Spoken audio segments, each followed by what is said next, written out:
Հասարակության համար երբեմն տեսանելի չէ այն ահռելի աշխատանքը, որ կա անշունչ տեքստերի հետևում։ 2024-ի մայրաքաղաքային 94.5% կատարած բյուջե նավականուն ներկայացնելիս պատասխանատու պաշտոնյան է ասում. հավակնոտ քաղաքային ծրագրի հետ են գործ ունեցել, նաև դասեր քաղել, չդիտարկել մեկ տարվա կտրվածքով, նշում է հնգամյա զարգացման ծրագրի մի մասն է։ Այն աշխատանքները կամ միջոցառումները, որոնք որ ապահովել են կամ մեկնարկել են 24 թվականի ընթացքում այս կամ այն չափով քաղաքային իշխանությանը եւ համայնքին մոտեցնում են հնգամյա պլանով ամրագրված հանձնառությունների ամբողջ ծավալով կատարմանը։ Իսկ ինչը չեք կատարել կամ թերի եք արել ընդդիմությունից միանգամից են հարցնում։ Այն ծրագրերը եւ այն միջոցառումները, որոնք ծրագրի շրջանակներում պլանավորված են,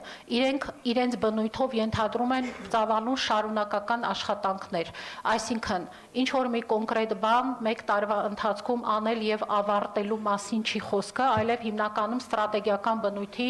նախաձեռնություններ են սրանք։ Մեր խոշոր հիմնական ծրագրերով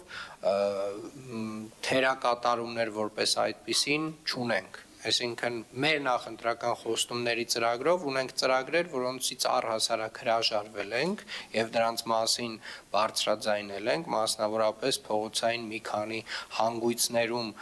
քաղաքաշինական որոշակի լուծումներից։ Տրանսպորտի հարցը շարունակում է արենայում մնալ, ավականին որոշեց զինվորական ծառայության հետ պատճառական կապով երրորդ խմբի հաշմանդամություն ունեցող մեր երկրի բոլոր քաղաքացիների համար տրանսպորտը դարձնել անվճար։ Տրանսպորտի սակագնի հետ կապված ընդդիմությունն էլ նախագիծ ուներ, Մայր Հայաստանը տասնյակ հազարավոր քաղաքացիների ստորագրություններ բերել քաղաքապետարան։ Վերադարձանին մեկ ուղևորության արժեքը 100 դրամ, քաղաքային իշխանությունը սակայն բոյկոտեց նիստը, չեկավ, չկայացավ այն։ Շատ լավ իմանալով, որ Մայր Հայաստանը բացի քաղաքական գնահատական հնչեցնելուց նաև